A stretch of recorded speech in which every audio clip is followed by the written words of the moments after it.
반갑습니다. 오늘 제 설교 시작은 우리 봉타원 송정덕 교수님 모셔가지고 정식 연주는 아니고 설교의 교보제 자료로 잠깐 이렇게 우리 봉타원님을 죄송하지만 좀 활용하려고 하거든요. 잠깐 이렇게 연주를 해주실 텐데 주의 깊게 보시고 들어주시면 감사하겠습니다. 큰 박수로 모시겠습니다.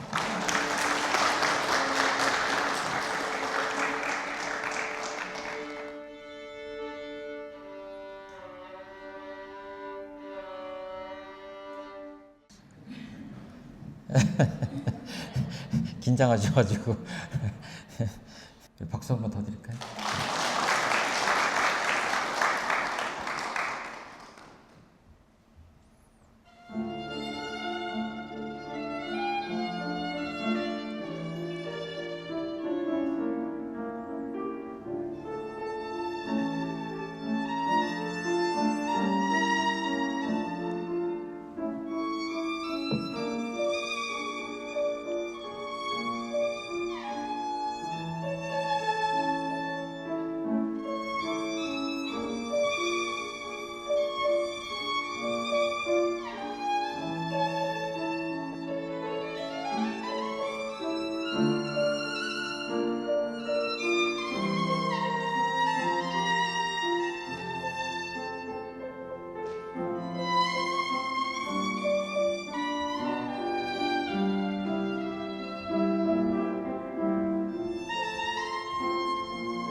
봉타원님 감사합니다. 오늘 앵콜은 안 받고요. 다음에 다시 한번 설교를 위해서 잠시 지연을 부탁드렸는데요. 제가 오늘 옛날에 쓴 글이긴 한데 그 회보에 보면 마음편지 있거든요. 제가 한번 읽어드리고 설교 말씀 간단히 드리도록 하겠습니다. 마음편지 잠시 조율.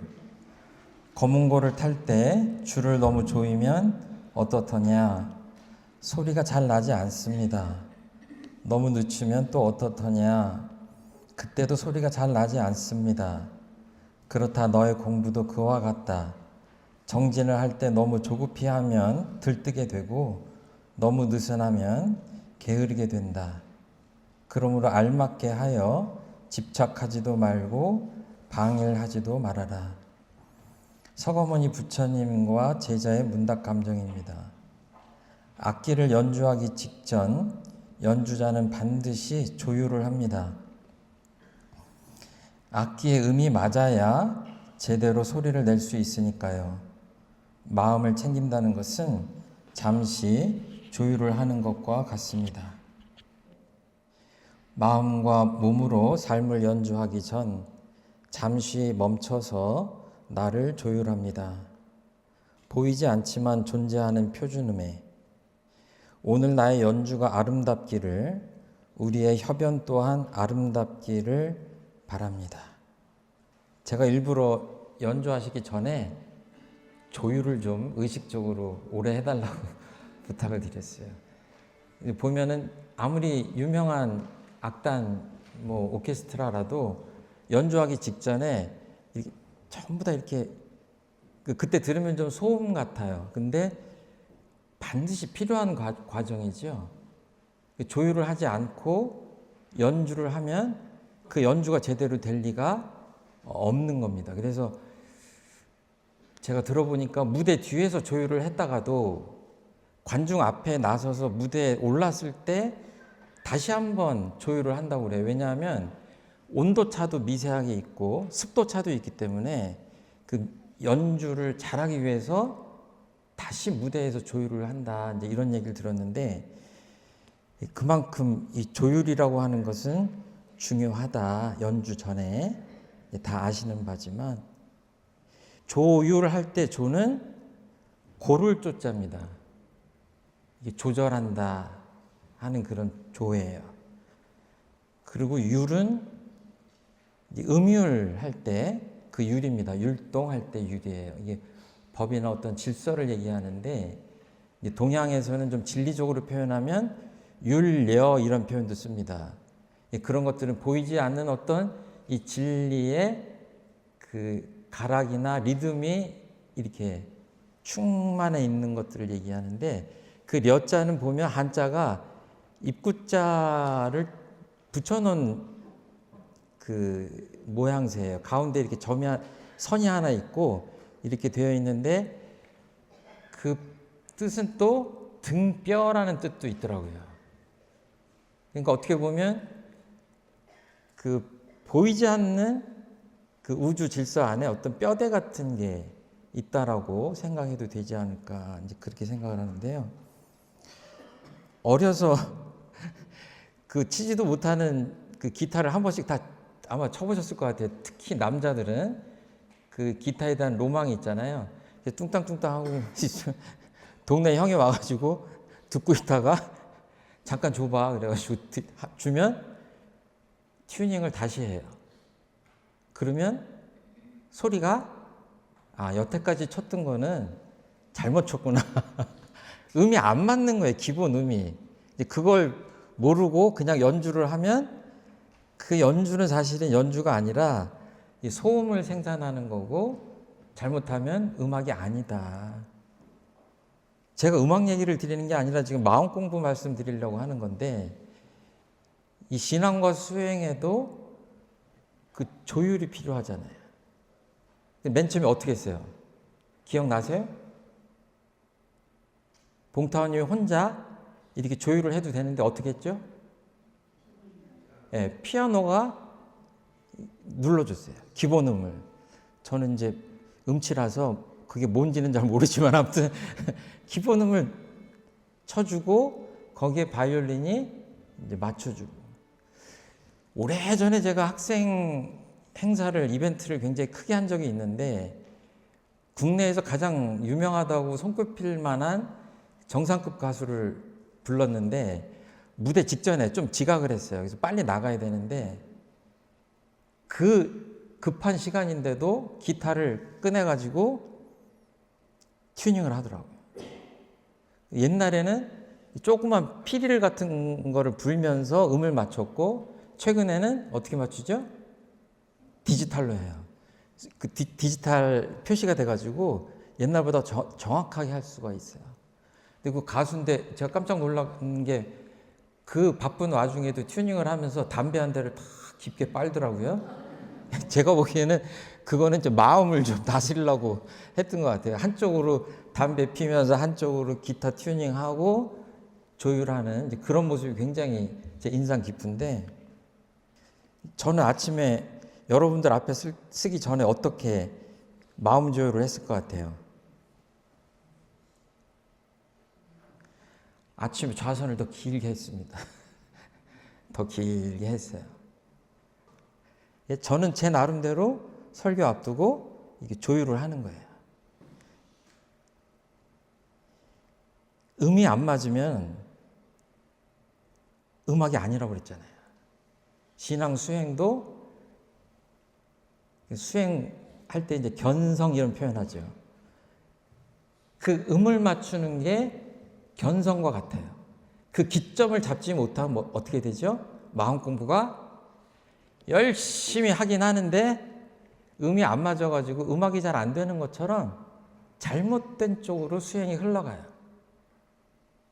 옆에서 누가 그 음은 아닌 것 같다라고 알려줘야 되는데, 이제 계속 연주를 하신 분들은 어떻죠? 피아노가 없어도 혼자서, 봉타오님 정도 되시면 혼자서 음을 잡으실 수 있어요. 그 뭐예요? 그 무형한 그 표준 음이 오랜 세월 동안 음악을 갈고 닦았기 때문에 어디 있어요? 연주자 봉타오님 여기에 있어요. 그냥 그 지점이. 그러니까 이 중도를 잡는다, 지금 이 법구경에 나온 말씀이잖아요. 이 검은고, 원래 검은고를 비유해서 하신 말씀인데, 검은고 줄이 너무 느슨하거나 너무 팽팽하면 그 음이 맞지 않는다는 법문을 하신 거거든요. 저는 법구경을 통해서 봤는데 공부도 똑같다 이거예요. 기점을 잘 잡아야. 그러니까 또 공부를 좀 해가지고 복을 짓는다고 열심히 일을 하는데 이게 조율이 안 되면, 그 정확한 그 기점을 제대로 잡지 못하면 어떻게 되죠? 심하게 얘기하면 아까 연주를 안 하니만 못할 수 있거든요. 그냥 동네에서 동네 아저씨가 바이올린 연주하고 애가 초등학생이 연주하면 그 뭐라 그래요? 이렇게 해라 저렇게 합니까? 아이고 잘하네 신납니다 이러고 말죠.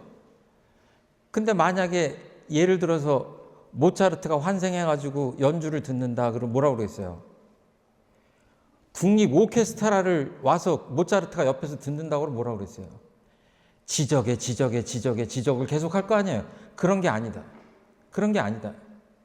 그러니까 연주를 하는 사람도 그러잖아요. 처음에는 악보를 보고 그대로 따라하기도 힘들어요. 몸살나게 힘들어. 근데 그 단계를 넘어가면 어때요? 이 작곡하신 모차르트나 베토벤의 작곡가의 그 경지로 들어가서 그 의도를 읽어서 표현하려고 하잖아요. 그렇죠? 네. 그 연주의 단계가 그렇게 이제 다른 거죠. 그러니까 연주가 처음에는 그냥 정확하게 악보대로 하는 것도 힘들지만 그 다음에 작곡가의 의도, 그 다음에 자신의 해석까지도 가는 거예요. 그러기 때문에 우리가 기계음을 듣는 게 아니라 살아있는 연주자의 연주를 듣는 거 아니에요. 그렇죠? 정말로 어떤 동영상을 보니까 그 유명한 피아니스트가 피아노 앞에서 같은 음을 계속 쳐요. 이렇게. 이게 한 번, 두 번, 땡, 땡. 제가 보기엔 똑같아요. 기계적으로는 똑같아요. 똑같은 건반을 누르기 때문에. 그런데 그 연주자가 하는 말이 내 마음이 여기 담기는 거가 마음에 안 든다 이거예요. 계속 그 마음을 담아서 누르는 거예요. 계속. 그러니까 저같이 이렇게 좀 음치 같은 사람도 그 유명한 사람들이 이렇게 피아노 앞에 서서 가만히 있다가 첫 음을 딱 누르면 아, 뭔가 확실히 다르구나. 그런 게 느껴져요. 그게 그 음 때문에 그런 게 아니라 거기에 담긴 그 무엇이 다른 게 아닌가 이제 그런 생각을 합니다. 신앙 수행을 하는 사람들은 그 기점을 잘 잡아야 됩니다. 그러니까 견성이라고 하는 것은 우리 봉타오님이 연주하시기 전에 피아노 그 음을 맞추는 것과 같다. 그러면은 나 혼자도 맞출 수 있지만 공부가 덜 됐으면 어때요? 스승님한테 대종사님 교법에 딱 대중을 잡고 그렇게 해야. 예. 봉타오님을 처음 뵀을 때 제가 실수를 한 적이 있어요. 봉타오님 그 얼굴을 자세히 보면 턱 밑 좀 검으세요. 거칠거칠해요. 전 다치신 줄 알았어. 왜 그래요? 예. 수없이 바이올린 연습을, 훈련을 게을리하지 않으신 거예요. 원불교를 새로 다니거나 이제 이런 분들 중에 원불교는 왜 이렇게 하라는 게 많고 정기훈련, 상시훈련 이렇게 하라는 게 많냐. 제가 무슨 얘기 하려고 하는지 아시겠죠? 봉타오님도 여기가 까매지도록 평생을 바이올린 연습을 하셨는데 그래도 잠깐 2, 3분 연주를 부탁드렸어도 봉타오님 긴장되시는 거 느껴지잖아요. 그런데 하물며 견성 성불을 하겠다고 하는 사람들이 주세불 대종사님이 이렇게 해라 저렇게 해라 요구를 하는 것에 토를 달거나 정말 그거는 연주 연습을 한 번도 안 하고 조율도 안 하고 큰 무대에 선다는 것과 비슷해요. 맞지가 않다. 이치적으로 맞지가 않습니다. 왜 힘든데 이 연습을 반복해야 하냐. 봉타오님은 여기서 실수하셔도 괜찮아요. 괜찮아요. 박수 더 쳐드릴 수 있어요. 근데 우리들이 만나는 일상 속에서의 천만 경계는요, 수십 년 동안 실수 안 하고 살았어도 오늘 만나는 경계에 내가 실수를 크게 하면 내 인생이 나락갑니다. 영원히 지옥에 떨어질 수 있어요. 헤어나오지 못하고. 내가 만나는 이 순간, 내가 만나는 이 경계가 결정적인, 내 행복과 불행을 좌우하는 결정적인 순간이고 결정적인 경계이기 때문에 어때요? 이 훈련을 게을리 할 수가 없어요.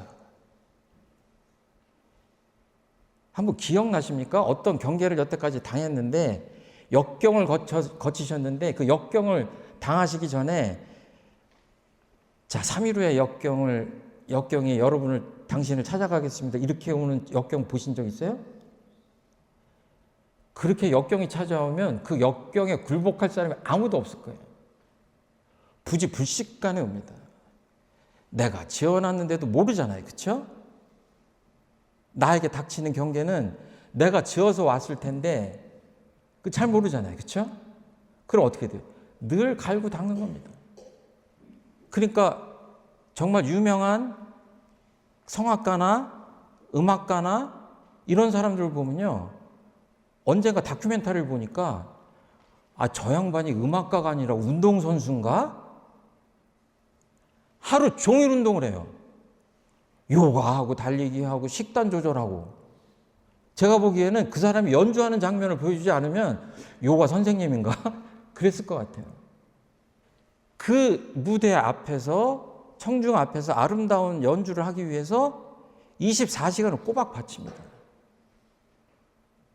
아까 튜닝하면서 담배 피신 분은 대중가요 하시는 분이에요. 성악가가 담배 핍니까? 안 피잖아요. 자, 오늘 아직 금연 못하신 분들은 끊으셔야 됩니다. 대종사님이 요구하는 연주를 하려면 어때요?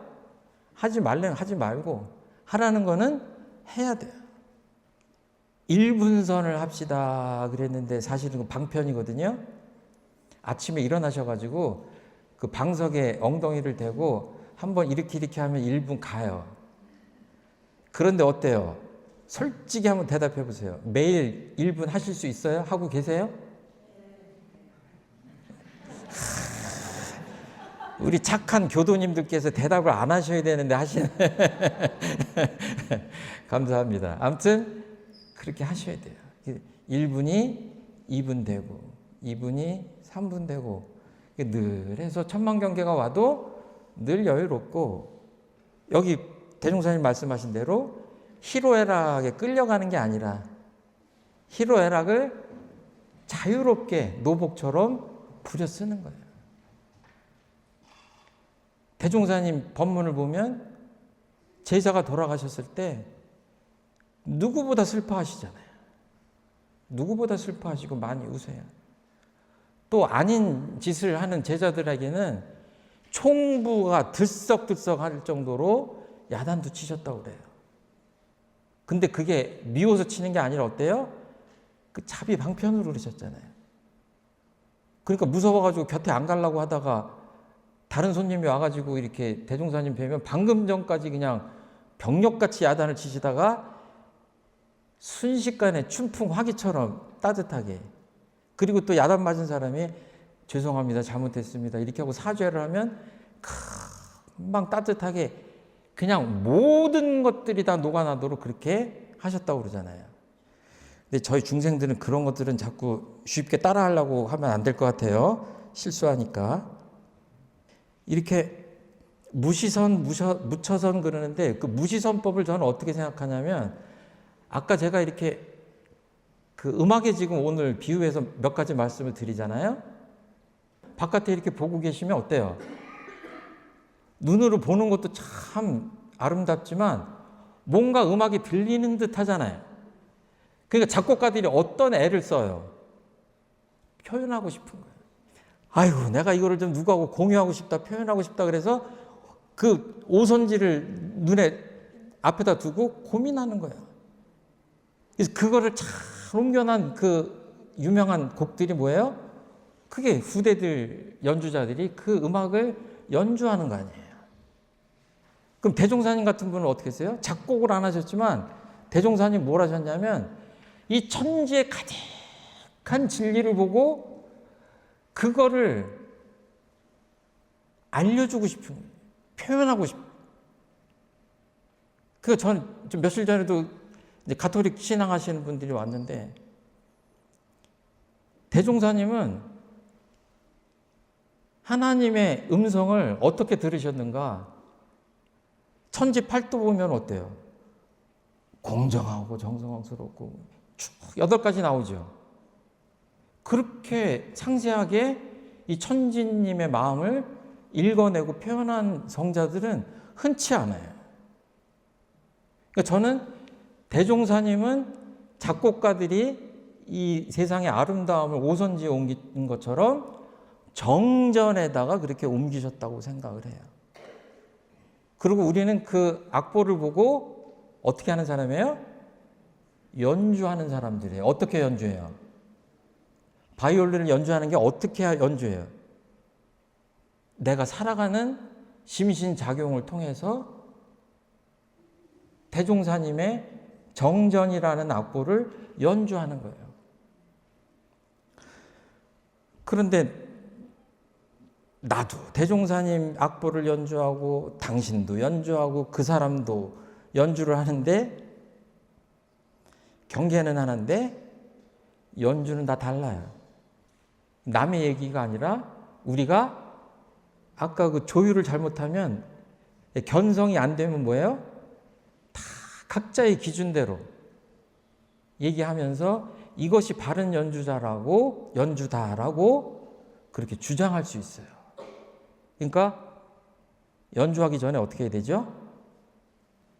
마음 조율을 해야 되는데 이 사막으로 따지자면 온전한 마음을 챙겨서 지혜롭게 생각해서 잘 그 취사를 해야 돼요. 그러니까 처음에 그 온전한 마음을 챙기는데 엄청난 노력을 기울이지 않으면 안 좋은 경우에는 제가 아까 뭐라고 그랬죠? 노래를 안 하는 게 낫다 차라리. 왜? 틀린 음이면. 그러니까 굉장히 고민하고 공을 들여서 이 마음 조율을 하고 견성을 하고, 견성했으면 또 훈련을 부단히 해서 부처님 인격을 닮아가듯이 우리가 심신작용을 또 이렇게 하는 거죠. 그 이론상 서원문에 보면 맨 끝에 나오는 표현이 뭐가 있죠? 한번 외워보세요. 이렇게. 이론의 위력을 얻도록까지 소원하고 이론의 체성에 합하도록까지. 대종사님 이렇게 계시면 이 우주하고 이 천지하고 그냥 한 살, 한 몸이라고 느끼셨나 봐요. 우리들 보고도 그렇게 하라고. 그러니까 무의선법이란 건 뭐냐면 가만히 이렇게 있으면 비가 오니까 장독대를 덮어야 되겠다 하는 생각도 해야 되지만 이 우주에 가득 찬 이 물리적인 소리로 들리지는 않지만 꽉 차 있는 그 진리의 음악을 우리가 들을 수 있어야, 그렇게 되면 뭐죠? 이론의 체성에 합하는 것과 흡사하지 않을까 이렇게 생각해요. 기도도 내 욕심껏 도와달라고 하는 기도는 제가 보기에는 좀 한계가 있습니다. 근데 어때요? 도와달라고 할 때는 내가 있고 상대가 있잖아요. 그렇죠? 근데 체성에 합한다고 그러면 어떻게 되죠? 한 살이 되는 거예요. 그러니까 뭐예요? 기도만 열심히 할 것이 아니라 기도 전에 어떻게 해요? 입정하잖아요. 천지연기 아심정하잖아요. 천지와 동일체 그러잖아요. 천지와 내가 한 몸이다 이 영주를 외우잖아요. 그렇죠? 예. 성주도 어때요? 영천, 영지, 영고정생. 우주하고 나하고 하나라고 그러죠. 그러니까 우리는 이 우주에 가득 차 있는 하나의 진리를 우리가 늘 흠모하고 하나 되려고 노력하는 거죠. 우리들 마음 쓰면 어떻게 해야 되죠? 쓰고 나서 저 바이올린처럼 좋은 데 보관해야 돼요. 저는 몰랐는데 익산에 있는 저희 그 소태산 마음의그 사무실에 첼로를 연주하는 교무님께서 늘 그 첼로를 갖다 놓으셨어요. 그래서 왜 여기까지 갖고 오냐 그랬더니 온도와 습도가 맞는데 보관하지 않으면 악기가 상한대요. 이런 것들이 다 불경에 나오고 금강경에 나오는 말씀이에요. 대종사님도 온전한 마음 챙기자 이렇게 하는 게 다 똑같아요. 그러니까 마음을 쓸 때는 어떻게 하죠? 그 바이올린을 조심스럽게 케이스에서 꺼내서 조율해서 이렇게 쓰듯이 우리도 보관을 그렇게 했다가 곱게 꺼내서 잘 써야 될 것 같아요. 우리 일상이 아까 이렇게 연주해 주신 것처럼 우리의 일상도 마음과 몸을 가지고 대종사님께서 밝혀주신 교법을 악보라고 생각하고 이렇게 그 악보에 충실하게 또 그 작곡을 해주신 분의 의도를 잘 살려서 그렇게 심신작용을 통해서 이렇게 잘 사는 게 무지선이 아닌가 이렇게 생각을 합니다. 제 말씀 여기서 마치도록 하겠습니다. 감사합니다.